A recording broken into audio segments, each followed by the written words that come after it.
Jadi saya pernah berniat mau kabur dari tempat kerja ini.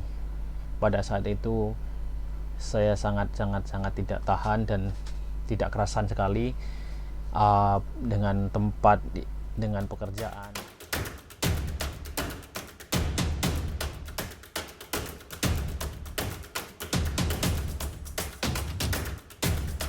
Assalamualaikum warahmatullahi wabarakatuh.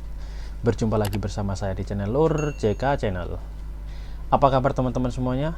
Mudah-mudahan kalian semua selalu dalam lindungan Allah Subhanahu wa Ta'ala. Baik, dulurku semuanya, terima kasih yang selalu mendukung channel saya, yang sudah menonton, para subscriber saya, baik dari Brunei Darussalam, Indonesia maupun dari manapun berada. Mudah-mudahan kalian semua selalu dalam lindungan Allah dan diberikan kesehatan, amin. Jadi ini cerita-cerita ya teman-teman ya. Dikarenakan di Brunei masih pandemi, jadi bikin videonya cerita-cerita saja. Tentunya cerita tentang mengenai TKI ya. Jadi TKI yang khusus untuk di Brunei Darussalam. Baik Lur, jadi untuk video kali ini saya mau sedikit cerita tentang perjalanan saya datang ke Brunei ini ya. Dari video yang kemarin yang membahas soal gaji dan pekerjaan, jadi saya mau cerita sedikit bagaimana perjuangan saya pada saat itu masuk ke Brunei Darussalam. Oke, sekarang saya mau mengingat lagi kenangan di masa lalu yang kurang lebih hampir 14 tahun yang lalu ya. Jadi saat itu khususnya di tempat saya itu masih beberapa orang saja yang ke Brunei.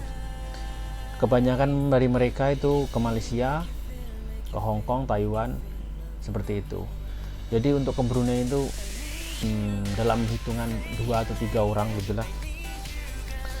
Dan saya kesini pun itu sebenarnya bukan keinginan saya awalnya. Jadi gini, ceritanya itu awalnya saya mau ke Malaysia.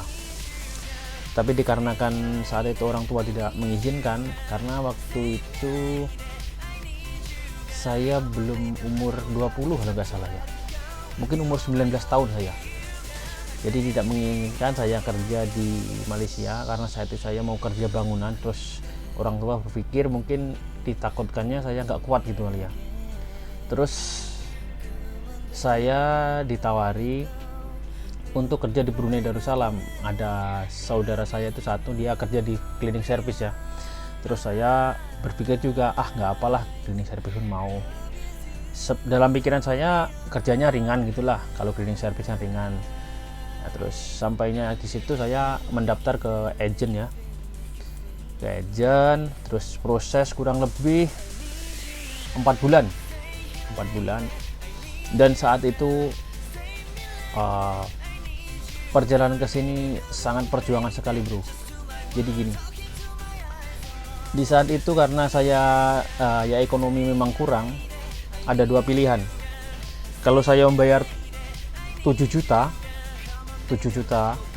saya boleh berangkat tapi melalui darat. Jadi melalui darat ya. Nah, terus kalau saya membayar 9 juta, saya berangkat naik pesawat. Karena saat itu ya memang 2 juta itu sangat berharga, sampai sekarang pun memang sangat berharga. Dan saat itu memang saya nggak ada pilihan lain. Akhirnya saya putuskan saya berangkat melalui jalur darat. Jadi ini dari rumah pergi ke Surabaya ke Juanda. Juanda saya transit waktu itu naik Lion Air pergi ke Jakarta. Ke Jakarta saya pergi ke Pontianak. Jadi saat itu masih ramai sekali orang pergi ke Brunei Darussalam itu melalui jalur darat. Ramai sekali, banyak sekali. Bahkan ada waktu itu banyak sekali mobil dari mana itu Pontianak itu masuk ke Brunei. Jadi banyak taksi antar negara. Bahkan ada bis ya, bis Damri itu keluar masuk Brunei ya, sampai saat ini. Sampai saat itu maksud saya sebelum ada pandemi itu baru berhenti. Setelah ada pandemi, ada COVID, tidak ada lagi bis antar bangsa. Jadi waktu itu saya transit ke Pontianak, dan sampai di Pontianak itu saya pun ditampung lagi kurang lebih 4 hari. Waktu itu puasa tahun 2007. Tahun 2007 itu puasa. Saya puasa pertama itu kebetulan sampai di Pontianak ya. Di sana tidur di penampungan. Buat kalian yang sudah pernah di penampungan di Pontianak, kita senasib.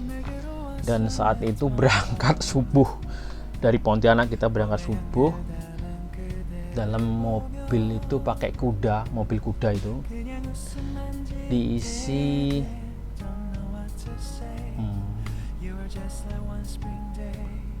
7 orang, bayangkan dari Pontianak pergi ke Malaysia baru ke Brunei 7 orang. Jadi ya sangat sempit sekali perjalanan subuh terus sampai ke Brunei. Besoknya pukul 9 pagi. Jadi perjalanan itu menegangkan terus capek sekali. Tapi waktu itu ya dinikmati aja sampai akhirnya saya datang Brunei dan bekerja di kedai. Jadi waktu saya sampai di sini pun ini saya tidak ada teman, saya seorang saja. Ada dalam satu company itu orang Indonesia dalam 4 gitu, tapi tempatnya lain-lain. Jadi kebetulan saya tinggal 1 orang saja dan tinggal 3 orang. Kebetulan yang 2 orang itu orang India dan saya 1 sendiri. Dan saat itu saya benar-benar tidak tahan. Bahkan waktu saya dapat sekitar 5 bulan, saya telepon sama saudara saya dan saya mau kabur. Jadi tidak ada orang tahu di YouTube ini kalau saya itu pernah mau kabur. Jadi kenapa saya mau kabur, saya memang tidak tahan, tidak kerasan sekali dengan tempat, dengan pekerjaan, pokoknya menyedihkan. Oke, jadi saya mau kembali lagi mengenai prosesnya. Itu sudah di Brunei.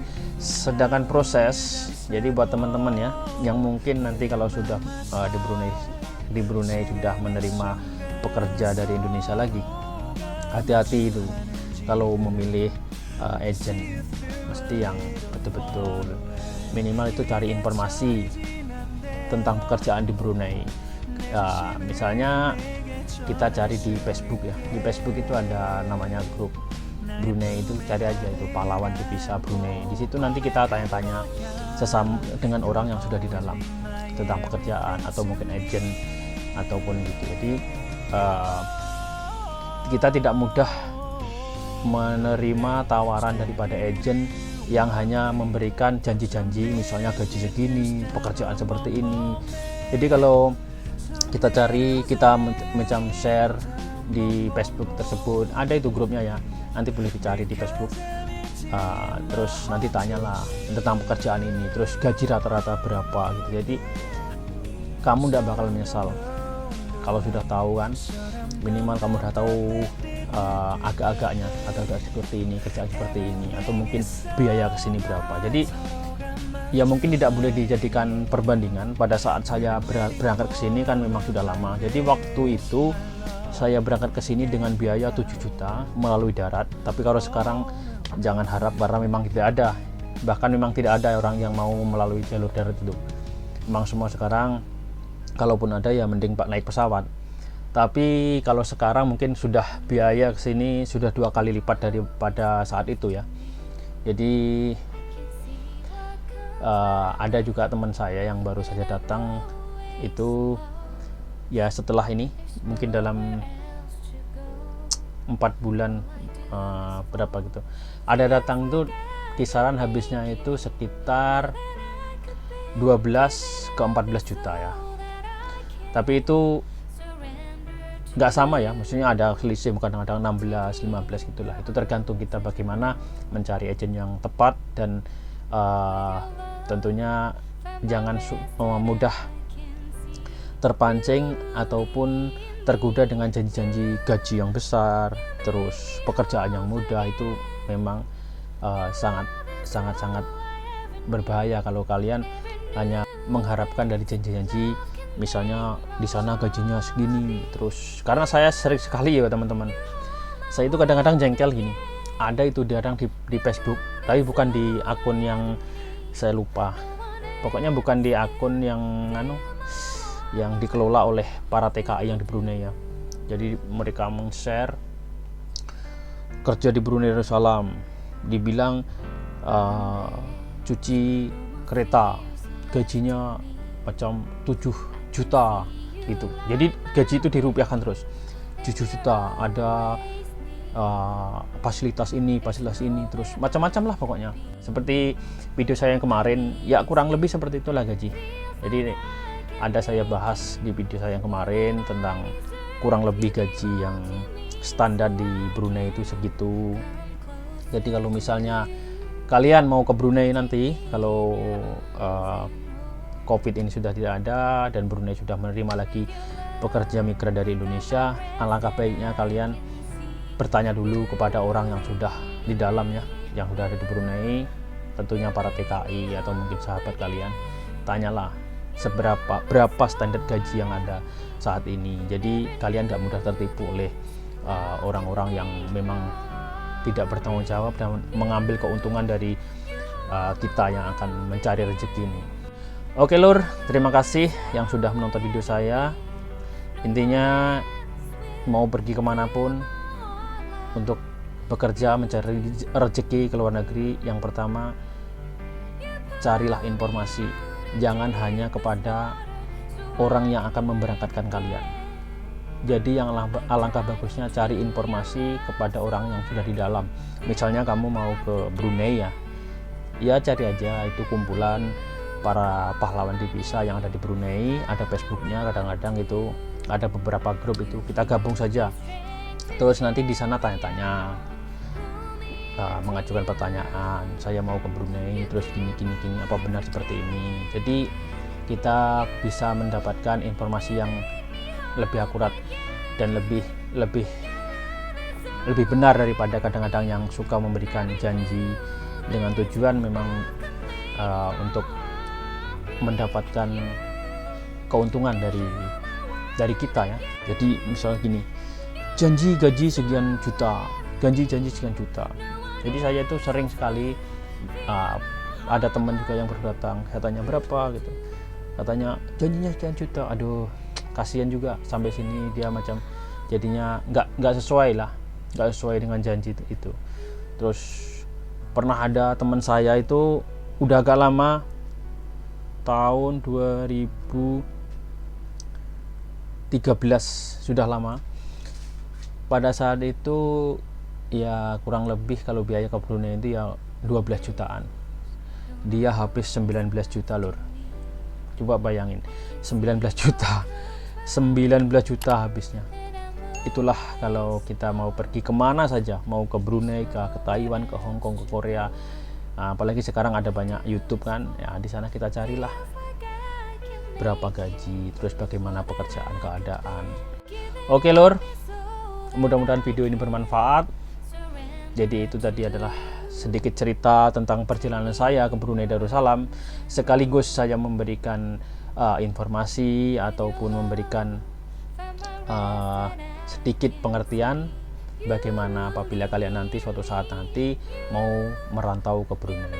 Mudah-mudahan bermanfaat, dan terima kasih yang sudah menonton video saya, terima kasih yang sudah mensupport channel saya. Jangan lupa like, komen, dan subscribe. Oke lor, terima kasih. Assalamualaikum warahmatullahi wabarakatuh.